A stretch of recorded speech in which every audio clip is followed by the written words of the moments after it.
Rob Beveridge has steered Scotland to 3 group stage victories. 2018 Commonwealth Games venue, Gold Coast, Australia. Dates 4 to 15 April. Coverage, watch live on BBC TV and Red Button with extra streams on connected TVs, BBC Sport website and app. Listen on Radio 5 Live. Follow text updates online. Times and channels. On Tuesday, in the splendid isolation of the Cairns Convention Centre 1,400 kilometres from the Gold Coast, Scotland will play Nigeria in the knockouts of the Commonwealth Games basketball competition. Nigeria are favourites to win and move into the last 4, but the truth is that Scotland weren't supposed to get this far.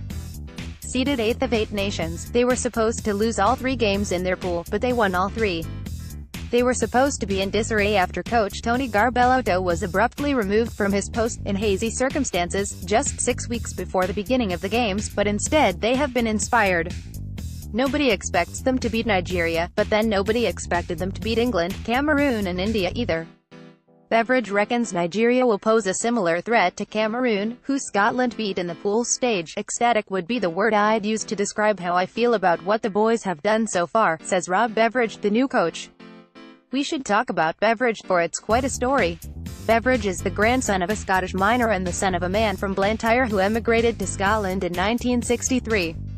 Nobody thought we could do this. He is a hugely respected and experienced coach with the Illawarra Hawks in the National Basketball League in Australia. He was assistant coach when Australia won basketball gold in 2006 in Melbourne, and the guy that Scottish basketball phoned when the Garbellotto situation unfolded.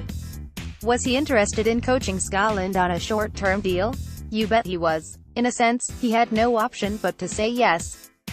His father might have disowned him had he said no.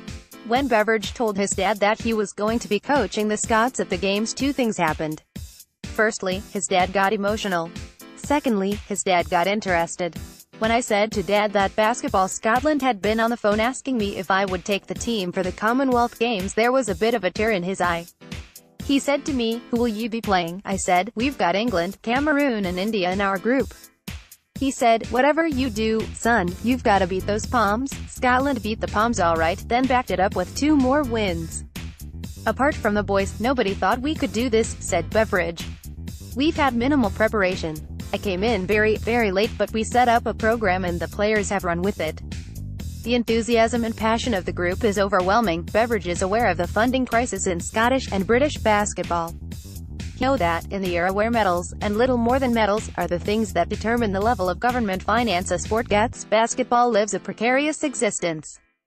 After the victory against England, Scotland captain Kieran Achara spoke about how the team felt like they were fighting for the survival of the sport, fighting to keep it alive so that the next generation of Scottish players could get an opportunity to play for their country on the Commonwealth stage.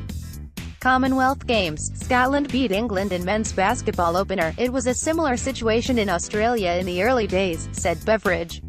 "In Australia, basketball is a minority sport. All the funding goes to cricket and AFL, rugby league and rugby union, so from a funding perspective we don't get much. It improved in time because we have had great success, but to me, in the UK, basketball is almost one of these forgotten sports when it comes to getting money for facilities and coaching." Looking at the Scottish boys, it creates a little bit of a chip on their shoulder, a little edge to prove to people that we're not just here to have our butts kicked, we're here to represent our country with honor. Yeah, we're low on resources, but it is what it is. We can whinge about it or we can get on and play as hard as we can. The fact is that football is the #1 sport in the world, but basketball is number 2. A lot of people don't realize that. The amount of people that play the game around the world is incredible. I coached in China and there are 300 meters people playing. This is a sport that gives kids an opportunity to get off the streets and find something in their lives. I've been a full-time coach for 27 years, and I've coached thousands of kids, and I've seen a lot of kids who, if they didn't have basketball, would be on drugs or they'd be in jail. We won't be pushed around. Scottish basketball's biggest struggle right now is off the court, but there's a match to be played on Tuesday, and for most of these players it's the most important match they've ever played. Beveridge has instilled belief in them, but he's quick to point out that this is a two-way street.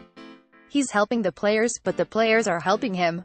In his other life, as coach of the Hawks, he had a season riddled with injuries and, ultimately, disappointment at having failed to make the playoffs.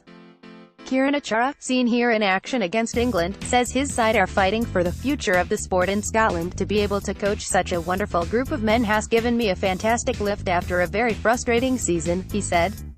Every day they're bright, they're pumped, they're ready. Nigeria will be favourites, everybody knows that. They lost all their games in Pool A, the top 4 seeds were in Pool A and seeds 5 to 8 were in Pool B, but they're a good side. They'll be big and athletic, like Cameroon. Cameroon were probably the most athletic team I've coached against. They were relentless and very